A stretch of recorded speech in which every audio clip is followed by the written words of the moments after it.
Hello, my name is Omar Rabisat. It's Sunday, November 11, 2018 at 4:49 p.m. in Toronto. So I'm going to talk about today's developments in the community targeting program. And I tweeted quite a bit today, and that's because I was updated outside the window by neighbors who talk really loudly with their windows open, knowing I can hear. Um, And you know the topic is the same because it's an ongoing issue, because it's no big secret that they want me out of the building. So they talk about the community keeping an eye on me and so on. So the developments in that community targeting program, as in the community keeping an eye on me, is the use of tasers and lasers. So there was a flagging that was done back in 2005, 2006, and also there was another period of intense remote assaults in 2008-9, and a lot of physical harassment. This is the same thing that's going on here. So back then in 2005-6, I'm suspecting the exact thing that's happening right now happened back then. So there were this satellite-based system where anybody could log in, or it could be a local system too if it's focused in on one site, as in a building. Then it could be an intranet being used, and you can have the technology around the building set up just to focus in on that building. However, if it goes global, the harassment, then it's satellite based because you need to be tracked on a global basis. So either way, the target, in this case me, was targeted with things like lasers and tasers and so on, which is very, very possible and very easy to do once the person is installed. I heard the term used. So installed means that you could be tracked via satellite, and you don't necessarily need a chip. It could be your retinal scan, it could be your facial measurements, and so on. So any feature of your body that is exclusive to you, like your thumbprint, that is unique to you, I should say, could be used to track via satellite. And my computer, my camera is doing strange things again. So anyway, so what's going on here right now is I heard that the account went global. I heard that one person had the name on the account. And back then, I believe the person who had the name on the account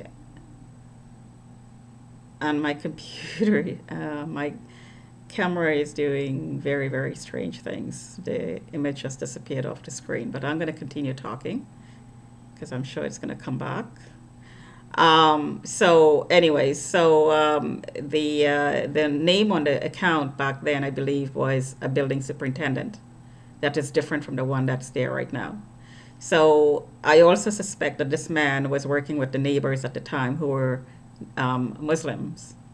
And he had his name on the account, or he was talking to the cops about me, or had the neighbors talk to the cops about me, or call the cops, or swore affidavits, or statements saying that I was stalking them and harassing them.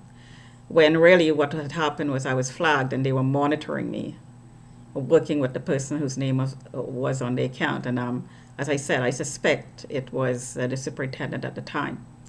So this intense harassment was used to incite my anger, and if I were to tell the person to stop harassing me, basically, what would happen is they'd try to instigate an argument, and they would escalate it. And even if I tried to de-escalate it, they would escalate it even more. And then they'd turn around and call the cops and say, I'm being aggressive, I verbally assaulted them, and so on, when they're the one who's actually doing it to me. So this scenario played out time and time and time again. And it actually resulted in the cops coming to my door and asking me about stalking somebody in a train station where I was waiting for the train going to work every single morning because I had a schedule. I was on a schedule. So obviously not stalking, but the person called the cops saying I was stalking him. This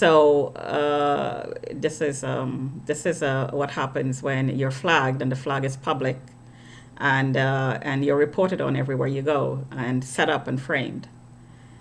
Now, let's get back to what's happening right here, right now. This is what's going on right now. I am being hit with lasers inside my home.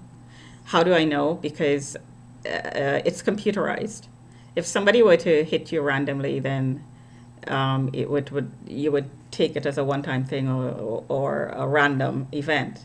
However, if it's a computerized system where you're tracked and you're being hit every 30 seconds, every 5 minutes, every 30 minutes, then you would see your heart rate increase, your temperature body increase, and heat, pains, pulses of pain in spots of your body that happens intermittently in a certain on a certain frequency, meaning that certain time intervals. So this is an indication that you're being remotely assaulted, and it's not in your head because it's measurable. The data is measurable. So this is what's going on right now, and I'm suspecting that more than one person is logged onto this system to track and to assault remotely. So, needless to say, if somebody's hitting you in your eyes and pulsing your eyes with a laser, then it will get you really, really angry. Now, inside my home, my way of dealing with the anger is to verbalize my anger. I don't shout, I just talk the way I'm talking right now. I just verbalize it. Because if somebody were to hit you, your natural instinct is to protect yourself. And what drives that instinct is anger that somebody's assaulting you. So that anger has to be dealt with, or else it just builds up inside of you. So verbalizing it, because in this case, I can't fight back.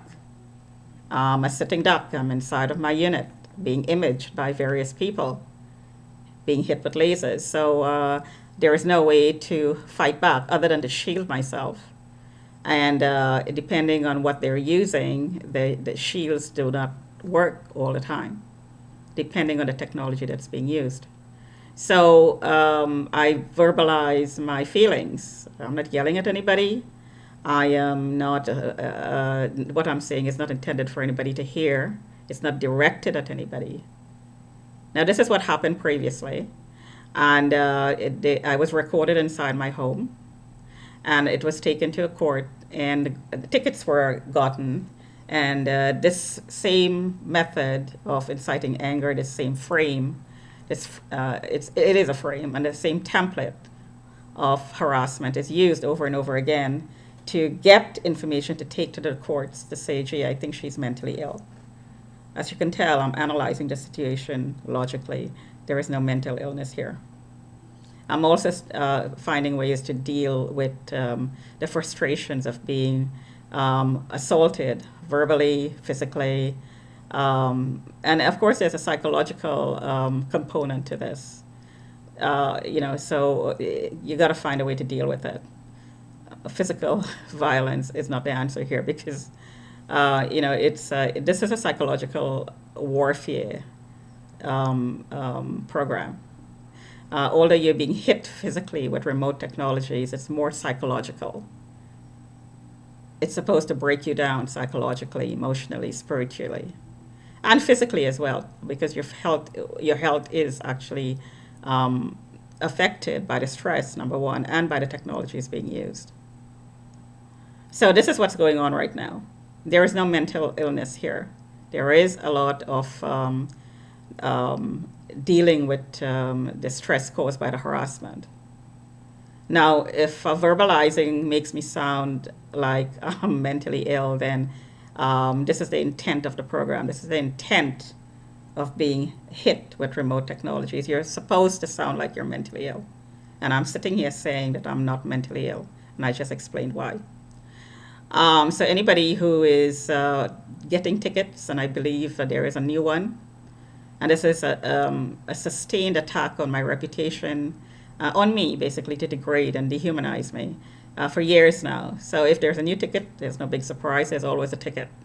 There's always a ticket, and if there's not one on the file that the police has about me, then one is in progress. Because this is an ongoing, sustained program of assault on many different fronts. So I heard that the cops have enough information to charge me for God knows what. My suspicions, or my belief is that the information that is given to the police to get me charged is drummed up information. It could be used to get a warrant and it could be used to get a charge, but once it's in court and it's looked at in detail, and it's looked at in the wider picture, if the activities are taken into account, given the wider picture of being a community target, then none of these charges will be standing up in court. They will not stand up in court. They will have to be dismissed. Because if I wasn't a target and I wasn't flagged, none of this would have happened. First of all, the cops would not have a file about me if I wasn't a target. Now, I need to find out who targeted me to start with. Why was I on the list? I'm suspecting that a building superintendent named Gord in this building started it. And it actually escalated when 9/11 happened. So, because I experienced very racist comments and had very emotionally painful experiences right after 9/11 in Toronto. But it's more by the Chinese community for some reason. So maybe it was a push to get rid of the supposed terrorists. I heard somebody actually registered me as a terrorist. So it could be very well, it could very well be a racist. There's a racist side to this targeting program. So anyway, so that's another point I wanted to make. And so I'm not going to go on. There are some other points I wanted to make, but that'd be another time. I just wanted to say here that the experiments that's been carried out as part of the community targeting program extends into the workplace. And it was in the workplace for quite a while, for years. And I've been harassed out of the workplace. So lost a lot of lost wages was a result of that. I had a lot of time at home. Like right now, I'm at home looking for work. So, and looking for work is very stressful. So this is all a result of being a target and being flagged. I also heard that the police is involved in my placement, my job placement, because the police is part of the community policing program, because obviously they flag me based on the reports that they get about me. So they contribute to who hires me. And they also, I heard, talk to my manager, talk to the person in the workplace who they communicate with, an informant, basically. This is what I'm hearing outside the window. There's an informant in my workplace. It could be my manager. It could be a coworker. It could be anybody in the company. It could be the company itself signing on my behalf, signing for me, as I heard, signing me out of the system. So this is a exchange of information about me to the police. In other words, they're spying on me. So if a company is placing me or is employing me, and I'm starting off with the company having this report, a criminal report about me that's not disclosed to me, then obviously I'm being framed and set up to be harassed and even to be charged for something I didn't do, because the co-workers will piggyback on it because I'm a target. I'm supposed to be disposed of. So they'll piggyback and lie and set me up and frame me. And this information will go back to the cops and they will flag me again. This is a collusion. I'm suspecting a collusion and a conspiracy, not only to dispose of me as a target, but to traffic as well. Talk to you another time. And I apologize for all the freezes in the video. Every time it freezes, I got a pulse of pain in my knee. That's it's very interesting because it happens every single time. Every single time I do videos like this, I get pulses of pain, in my eyes, in my throat, my ear, my knee, stings on the toes, and so on.